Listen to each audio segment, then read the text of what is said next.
Shalom semuanya, selamat hari Minggu, dan selamat datang kembali di TM GSJA Tesalonika. Senang rasanya bisa ketemu kalian lagi di minggu sore ini. Apa kabarnya kalian semua teman-teman? Aku harap dan selalu berharap sih untuk kita semua dalam keadaan yang baik, dalam keadaan yang sehat. Dan apakah teman-teman semua udah siap untuk memuji dan memuliakan Tuhan pada sore hari ini? Saya yakin pasti kita semua kangen ya untuk memuji dan memuliakan nama Tuhan lewat ibadah kita pada sore hari ini. Oke, jadi sebelum kita mulai ibadah kita, mari kita bersatu di dalam doa. Haleluya. Bapa dalam surga, kami mengucap syukur untuk kesempatan yang Tuhan berikan pada minggu sore ini sehingga kami bisa melakukan ibadah di tempat kami masing-masing. Kami undang hadirat-Mu Tuhan untuk ada di setiap kami, sehingga kami bisa merasakan atmosfer surgawi.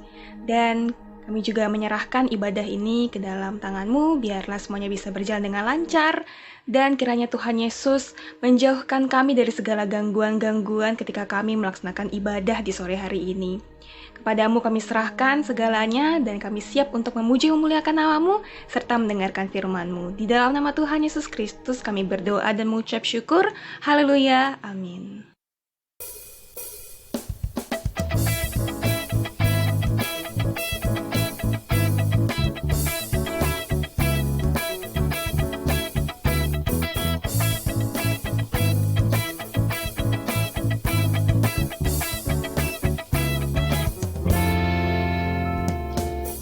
Ajarku berdiam dekat di hati-Mu, di saat ku berpaling, temukan cinta-Mu. Di sana Kau menanti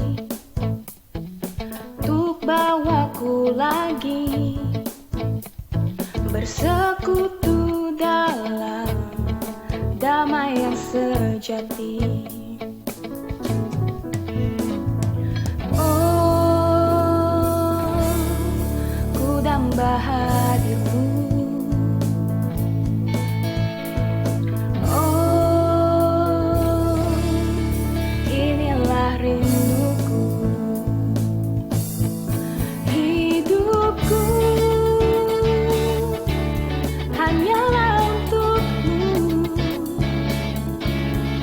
Segenap hatiku kagum akan kebaikan-Mu, dan nafasku menceritakan kasih-Mu. Ajarku berdiam dekat di hati-Mu.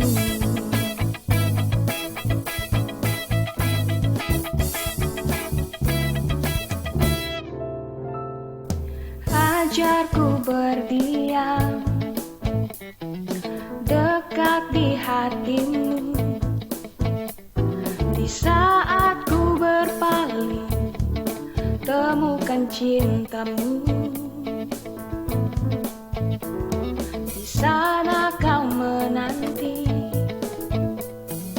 untuk bawaku lagi bersekutu dalam damai yang sejati. Oh, ku damba hadir-Mu.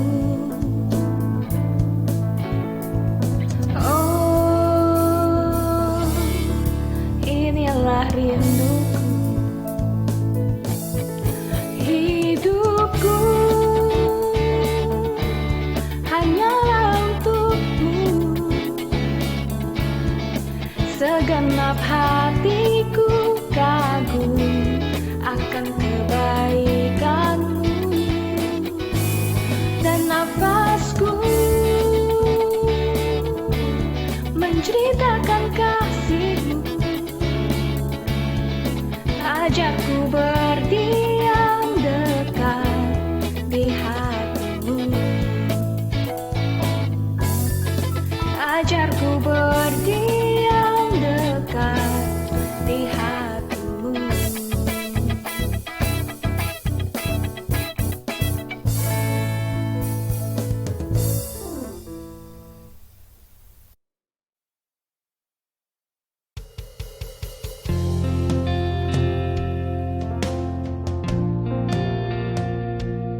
cinta Kau selalu, ku tinggikan, ku agungkan selamanya.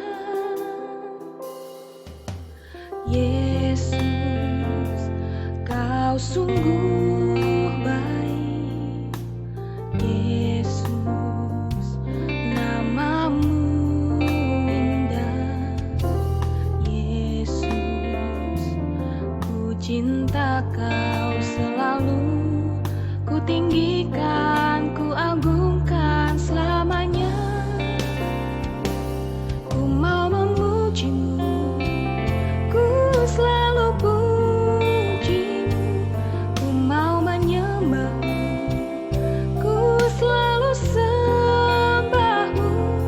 Kau yang layak terima semua pujian, kemuliaan hanya bagi Tuhan.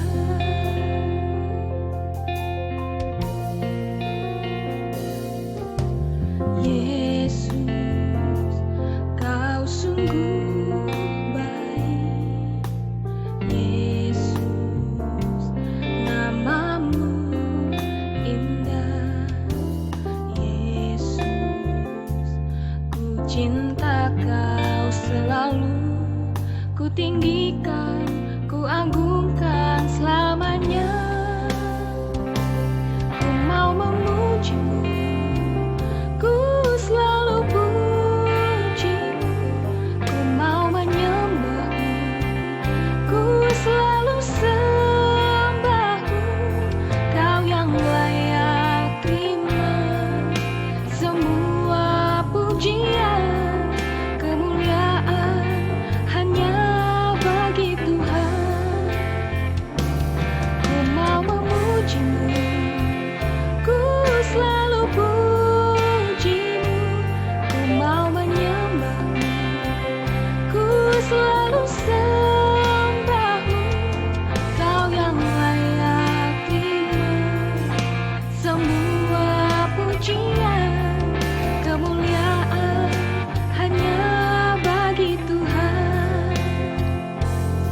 Kau yang layak terima semua pujian, kemuliaan hanya bagi Tuhan.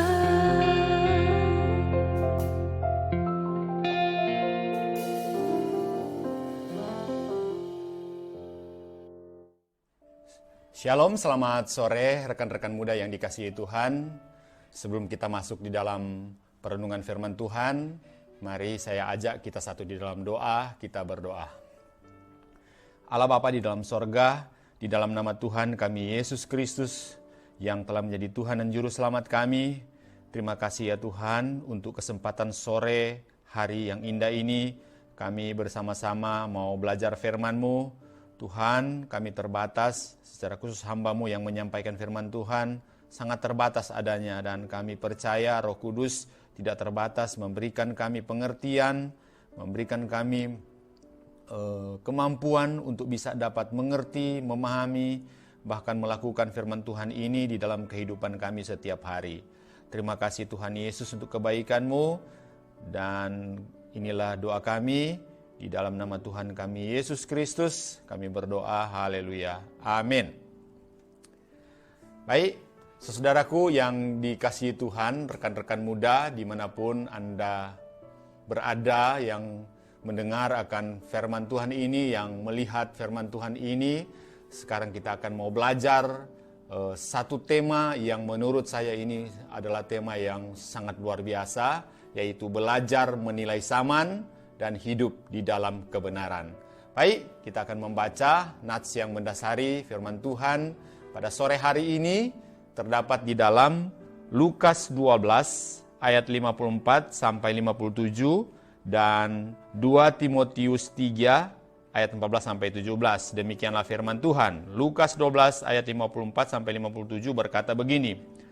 Dan dia berkata pula kepada kerumunan orang itu, manakala kamu melihat awan naik dari sebelah barat, kamu akan segera berkata hujan badai sedang datang, dan terjadi demikian. Dan manakala angin selatan bertiup, kamu berkata bahwa akan terjadi panas terik dan hal itu terjadi.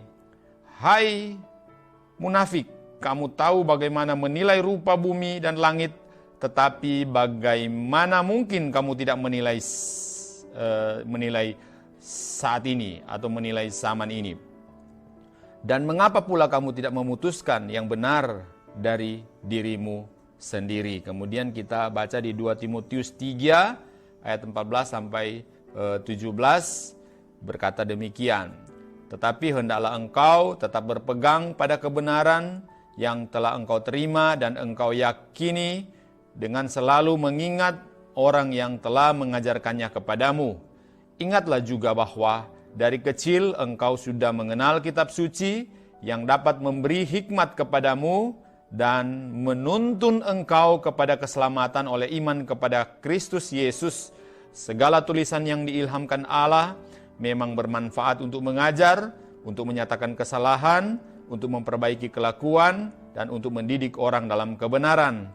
Dengan demikian, tiap-tiap manusia kepunyaan Allah diperlengkapi untuk setiap perbuatan baik. Sedemikian pembacaan firman Tuhan. Berbahagialah kita semua rekan-rekan muda yang rajin membaca Alkitab dan melakukan firman Tuhan ini dalam kehidupan setiap hari. Baik, saya akan memulai dengan begini. Nah, saya terkesan dengan buku yang saya baca yang berjudul Dinamika Spiritualitas Generasi Muda Indonesia yang ditulis oleh Bambang Budianto, PhD.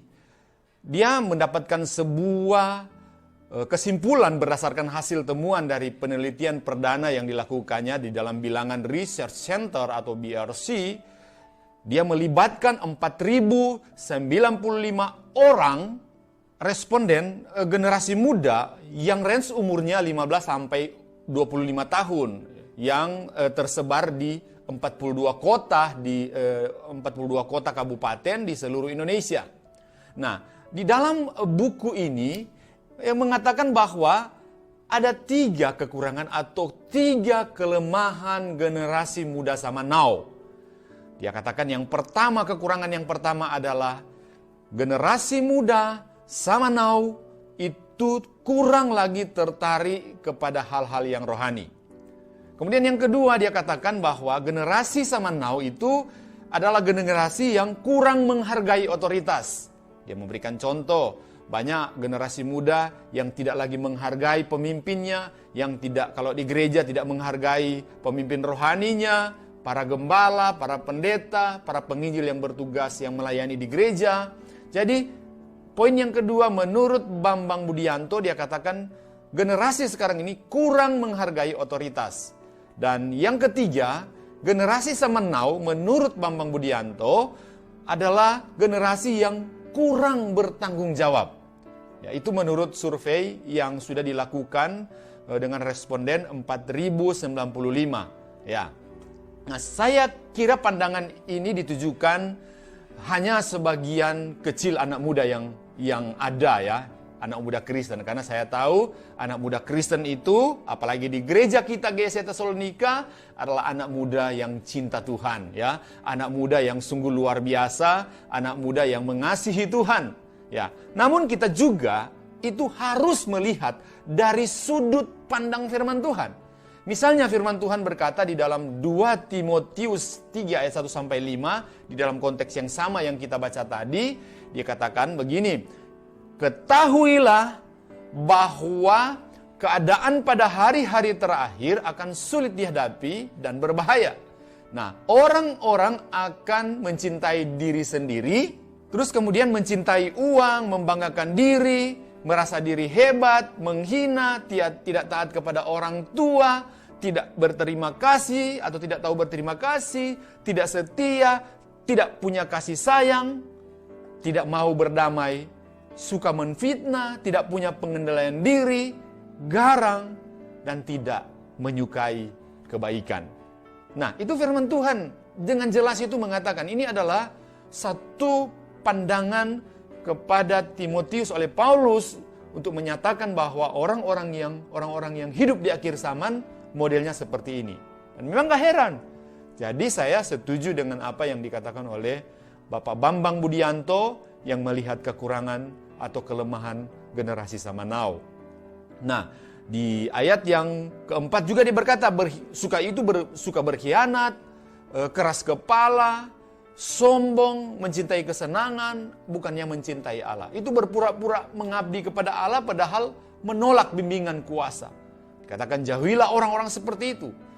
Dan jelas, Yesus juga mengatakan di dalam Matius 24 ayat 12, Yesus mengatakan orang-orang semakin tidak peduli dengan Allah di akhir zaman. Nah, sekarang bagaimana dengan pemuda Kristen, saudara dan saya atau saudara generasi muda saat ini yang beriman kepada Tuhan untuk menyikapi fenomena-fenomena yang terjadi di era zaman now seperti ini? Nah, pertama-tama kita akan fokus kepada apa yang sudah kita bacakan tadi di dalam Lukas 12 ayat 56 sampai 67. Mari sekali lagi kita membaca. Dikatakan begini di ayat 56. Hai orang-orang munafik, rupa bumi dan langit, kamu tahu menilainya. Mengapakah kamu tidak dapat menilai zaman ini? Dan mengapakah engkau juga tidak memutuskan sendiri apa yang benar? Nah, saya ingin menjelaskan bahwa percakapan ini dalam satu konteks di mana setelah Tuhan Yesus memberikan pelajaran kepada murid-muridnya, lalu Tuhan Yesus itu beralih, ya, di ayat sebelumnya, dia beralih kepada orang-orang banyak. Dalam hal ini yang hadir pada waktu itu adalah para imam dan orang-orang Farisi atau orang-orang Yahudi. Dia memberikan pelajaran kepada mereka di ayat 54. Dia berkata kepada orang banyak, teristimewa kepada orang Farisi dan para imam yang hadir saat itu, di mana dia menjelaskan bahwa kalau orang bijaksana seharusnya mereka pintar-pintar melihat zaman ini, ya. Kalau kita perhatikan di ayat 54 jelas, kamu bisa dapat melihat awan dan kemudian dia akan angin dari utara kemudian datang dan kemudian tanda datangnya hujan. Kemudian datanglah kemudian angin di bawah angin awan dan kemudian panas datang. Jadi sejelas itu sebetulnya Tuhan Yesus ingin mengajarkan kepada ahli Taurat dan orang-orang Farisi dan para murid-murid Tuhan yang hadir pada waktu itu, engkau harus tahu untuk melihat zaman ini. Zaman ini itu adalah cepat berubah dan sangat berubah sama sekali. Nah, rekan-rekan muda yang dikasihi oleh Tuhan, para imam dan kebanyakan orang Yahudi, mereka ini adalah orang yang suka mengaku orang bijaksana, yang memahami penilaian, memahami akan penantian dan kedatangan Mesias dan kerajaannya. Ya. Namun, mereka tidak percaya kepada Mesias yang dijanjikan. Dalam pengertian ini adalah Yesus yang adalah Mesias. Dia sudah melakukan tanda-tanda mujizat. Dia sudah mengatakan secara tidak langsung kepada mereka, sudah menunjukkan tentang kemesiasannya. Tetapi mereka tidak pintar-pintar melihat zaman. Padahal, kalau mereka mau belajar lagi firman Tuhan di dalam perjanjian lama, di dalam kitab-kitab Nevi'im atau kitab-kitab para nabi yang menubuatkan Mesias, jelas mereka pasti tahu bahwa tanda-tanda zaman yang menunjukkan bahwa Mesias telah datang itu betul-betul ada di depan mereka. Tetapi mereka tidak mau percaya kepada Yesus sebagai Mesias. Ya, buktinya cukup jelas di dalam kitab PL yang menunjukkan sekaranglah waktunya Mesias itu muncul. Ya, mereka tidak mau menerimanya karena jelas tanda-tanda zaman itu menilai bahwa Yesus itulah Mesias. Jelas sekali, ya rekan-rekan muda. Sehingga Yesus berkata di dalam Lukas 12 ayat 56 dan 57, dia katakan, hai orang-orang munafik, rupa bumi dan langit kamu tahu menilainya. Mengapakah kamu tidak dapat menilai zaman ini? Dan mengapakah engkau juga tidak memutuskan sendiri apa yang benar? Nah, saya akan memakai firman Tuhan ini, percakapan Tuhan Yesus ini yang pertama untuk menjelaskan tentang bagaimana setiap kita sebagai generasi muda yang hidup di zaman ini untuk melihat, untuk belajar apa yang dimaksudkan oleh Tuhan Yesus untuk menilai zaman ini. Untuk pintar menilai zaman ini. Ya, saya akan memakai percakapan Tuhan Yesus ini untuk memberitahukan apa yang harus kita lakukan di tengah-tengah perubahan zaman yang begitu cepat ini sesuai dengan tuntutan firman Tuhan. Ya, kita mau belajar bersama-sama. Yang pertama, ya, perubahan zaman itu jelas seperti kita melihat tanda-tanda cuaca di langit. Kalau kita baca kembali di ayat yang ke-54, ya. Di ayat yang ke-54, dia berkata, dan dia berkata pula kepada kerumunan orang itu, manakala kamu melihat awan naik dan dari sebelah barat, kamu akan segera berkata hujan badai sedang datang dan terjadilah demikian. Dan manakala angin selatan bertiup, kamu berkata bahwa akan terjadi panas terik. Jadi, perubahan zaman itu jelas seperti kita melihat tanda-tanda cuaca di langit. Itu yang dikatakan oleh Tuhan Yesus. Artinya kita pasti tahu, ketika kita melihat fenomena alam di langit, kapan akan hujan dan kapan akan ada panas matahari. Sejelas itulah perubahan zaman terjadi. Dalam ayat 56, Yesus akan berkata kepada orang Yahudi dan para imam serta orang banyak waktu itu untuk memberitahukan bahwa, hei, kamu tidak hanya bodoh dan tidak peduli dengan perkara-perkara yang berkaitan dengan penyataan ilahi. Dan tidak menghiraukan petunjuk-petunjuk yang diberikan kepadamu oleh kitab para nabi. Dan juga kamu sangat bodoh di dalam terkait dengan hukum alam. Jadi kalau para orang Yahudi dan para imam serta orang banyak melihat awan gelap mulai bergerak, pasti dengan mudahnya mereka akan menyimpulkan bahwa hujan akan tiba. Sebaliknya, ketika angin selatan mulai datang, maka mereka pasti akan menyimpulkan awan mulai terlihat menghilang, mereka akan menyimpulkan panas akan segera tiba.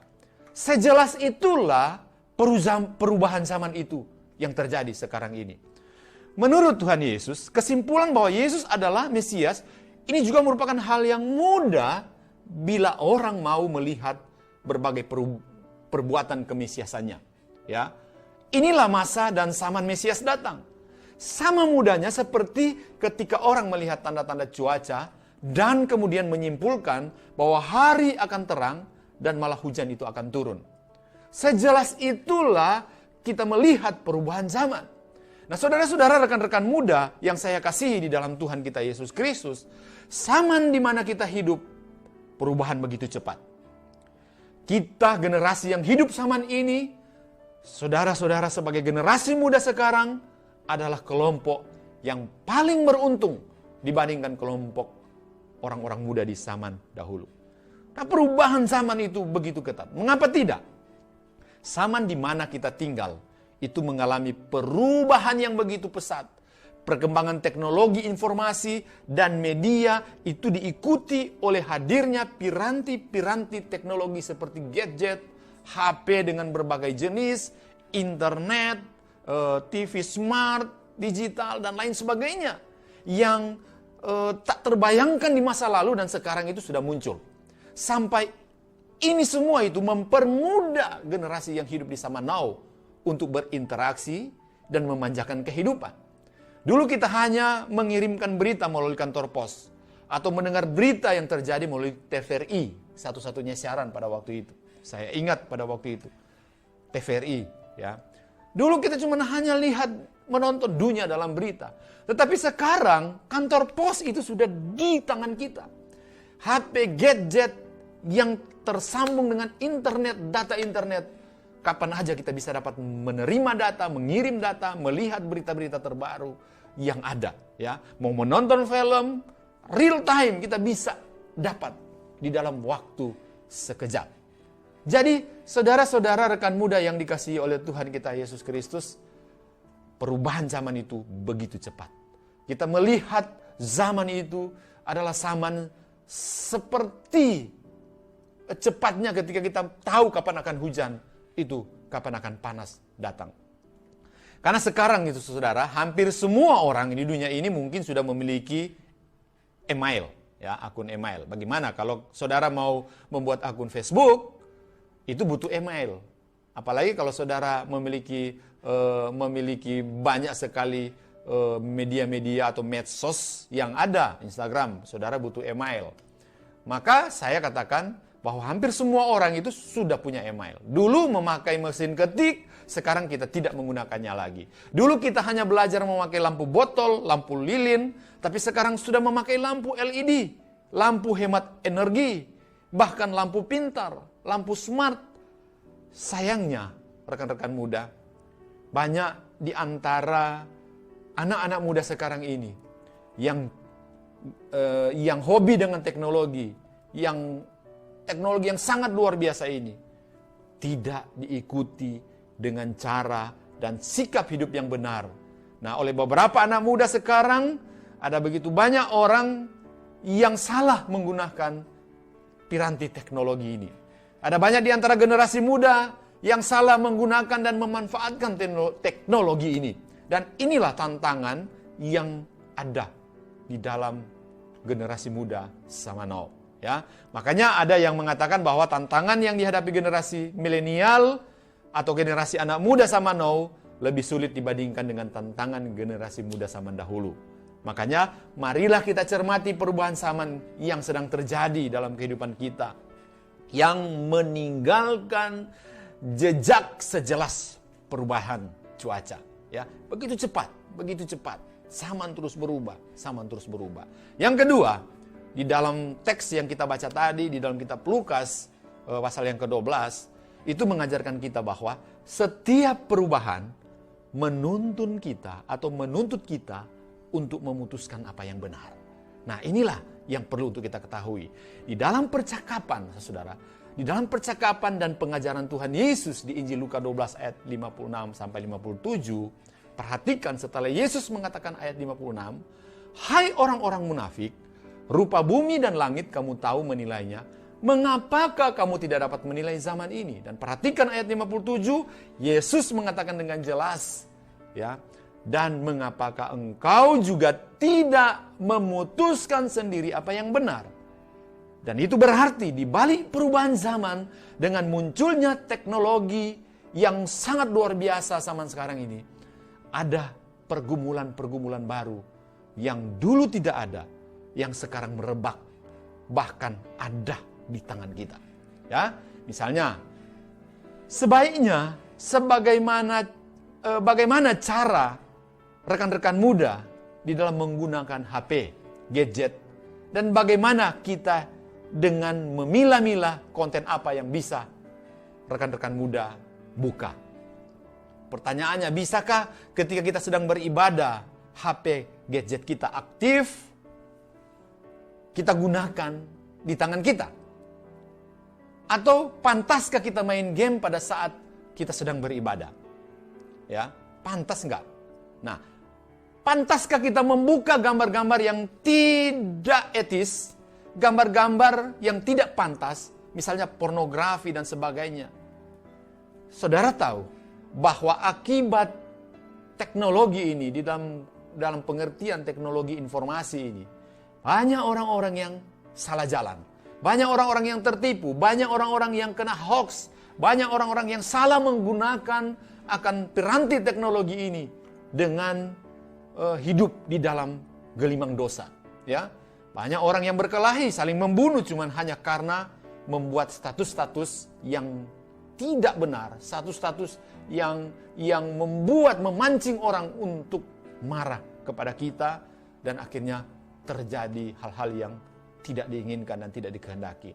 Nah, saudara-saudara, rekan-rekan muda yang dikasihi Tuhan, salah satu alasan Alkitabiah mengenai tantangan manusia yang hidup di zaman sekarang ini adalah karena umat manusia sekarang hidup dalam periode waktu yang Alkitab sebut itu penutup sistem zaman ini. Di dalam Matius 24 ayat 3 jelas Yesus Kristus secara akurat menubuatkan bahwa era ini, zaman ini akan ditandai dengan pergolakan sosial yang besar-besaran. Matius 24 ayat 7 dan ayat yang ke-8 juga menyebutkan bahwa era zaman ini hari-hari terakhir dan menggambarkan bahwa keadaan sosial yang terdapat di mana-mana akan sulit dihadapi. Jelas di 2 Timotius 3 ayat 1, perhatikan beberapa tantangan yang sulit yang dihadapi oleh para generasi muda, para pemuda saat ini. Saudara, dalam buku The Ambitious Generation, ya, yang saya baca, ya, di dalam terjemahan bahasa Indonesianya itu mengatakan bahwa dalam masa perkembangan yang pesat, perkembangan teknologi komunikasi sekarang ini, terjadi perubahan demografi besar yang berpengaruh langsung atas kehidupan generasi muda. Terjadinya pergeseran, terutama pergeseran nilai dan moral. Misalnya, dulu orang berkata, jujur itu bakal mujur. Tetapi sekarang orang mengatakan jujur, kalau orang jujur bakal hancur. Saudara, saya pernah mendengar mengatakan, jangan terlalu jujur lah. Kalau kau terlalu jujur, kau tidak dapat cuan loh. Kalau kau terlalu jujur, engkau akan hancur. Sementara orang di luar sana yang hidup tipu menipu, yang hidup menyalahgunakan laporan dan sebagainya, mereka itu kaya dan lain sebagainya. Maka orang mengatakan kalau zaman now, jujur bakal mujur. Sekarang orang berkata, jujur bakal hancur. Ya. Dan kita tahu bersama bahwa di dalam kehidupan kita, moralitas itu sudah sepertinya tidak ada fungsinya lagi. Ya, kita tahu bersama sekarang banyak anak muda yang dulu, kalau orang tua kita itu menghormati, mengajarkan kepada kita untuk hormat kepada orang tua. Ya, tapi sekarang orang tua itu takluk terhadap anaknya. Dulu seks itu menjadi hal yang sakral, tetapi sekarang seks itu terjual secara bebas, bahkan dikatakan secara halal, ditampilkan di gadget di tangan kita. Ya, tergantung bagaimana caranya rekan-rekan muda menyikapi masalah ini. Jadi sebagai anak muda beriman, generasi yang hidup sama now harus cermati dengan memakai akal budi dan hati nurani.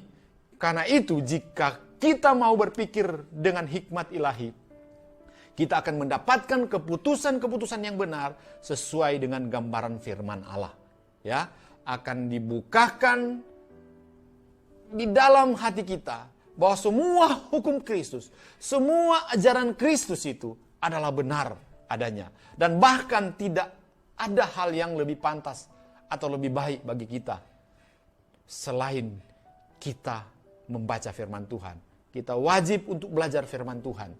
Kita harus terus bersandar kepada firman Tuhan dan kehendaknya sesuai dengan perintah dan hukum Kristus. Artinya sebagai generasi muda yang cinta Tuhan, tugas kita di tengah perubahan zaman ini harus kita lihat di dalam dua hal.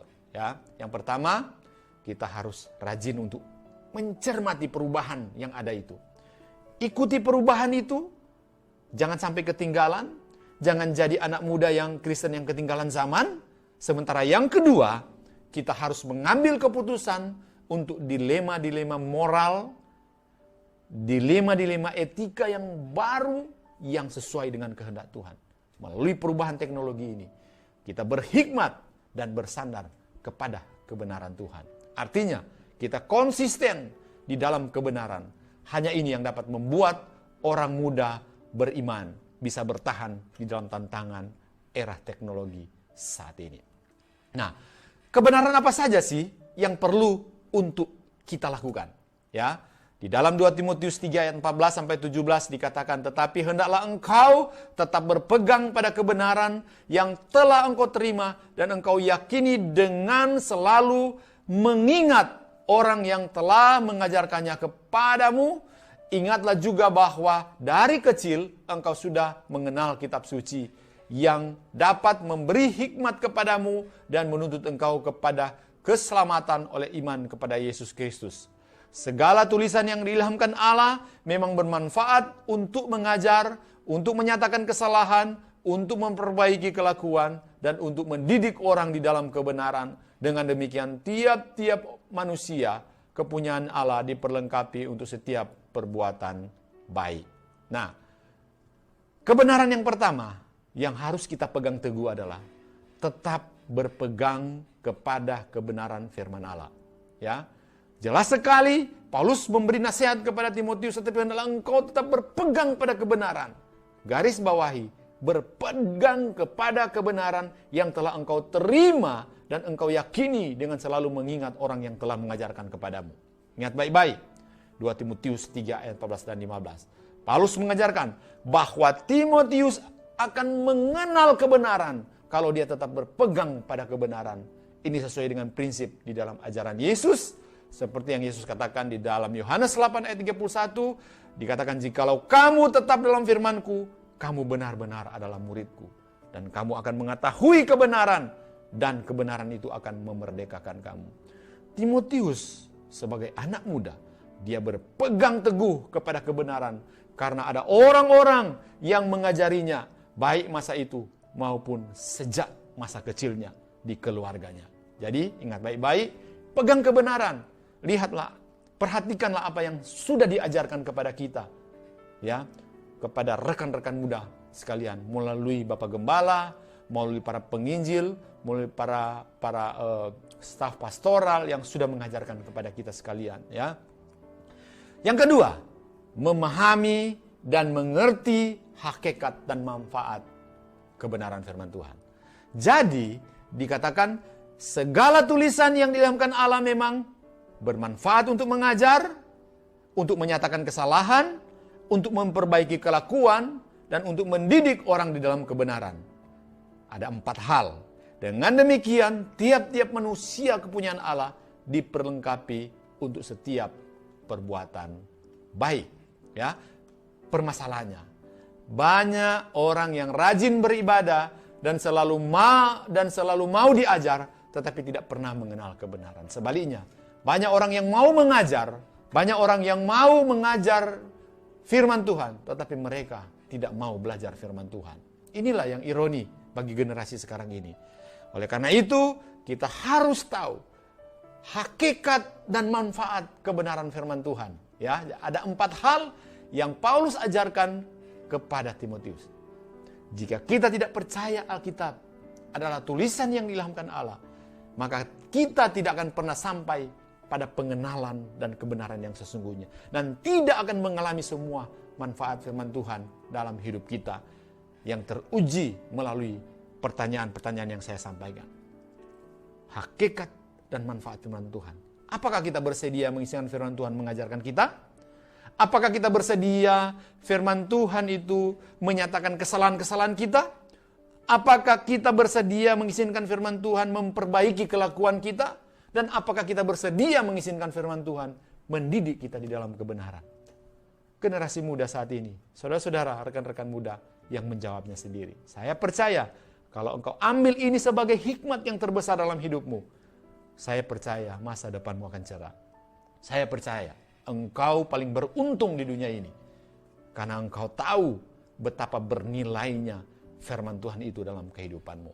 Ya, saudara-saudara yang dikasihi oleh Tuhan kita Yesus Kristus, sebagai kesimpulan, kita dapat melihat dari kedua poin penting. Bahwa yang pertama, kita mau belajar kebenaran firman Tuhan, belajar dari orang-orang yang mengajar dirimu, belajar dari orang-orang yang sudah menuntun hidupmu, orang tuamu, para pendeta, para hamba Tuhan yang sudah mendidik engkau di dalam kebenaran-kebenaran firman Tuhan. Yang kedua, saudara harus memahami hakikat dan manfaat firman Tuhan. 4 hal ya yang sudah disampaikan tadi. Nah, kiranya firman Tuhan ini dapat membuka hati dan pikiran kita, memiliki pola pikir yang benar di dalam menghadapi tantangan zaman teknologi yang begitu canggih saat ini. Nah, biarlah firman Tuhan ini memberkati saudara-saudara sekalian. Tuhan Yesus memberkati. Mari kita berdoa. Bapa dalam sorga, terima kasih untuk firman-Mu. Biarlah firman-Mu ini boleh menjadi berkat bagi kita semua yang mendengar firman Tuhan pada sore hari ini. Terpujilah Engkau Tuhan, di dalam nama Tuhan Yesus kami berdoa. Mari sama-sama kita katakan, amin. Tuhan Yesus memberkati kita. Shalom.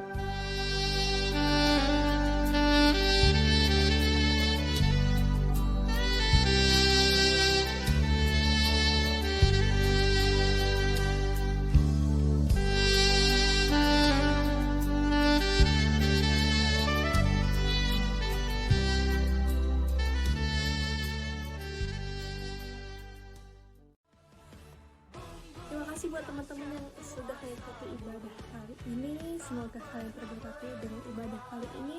Sampai jumpa di ibadah selanjutnya.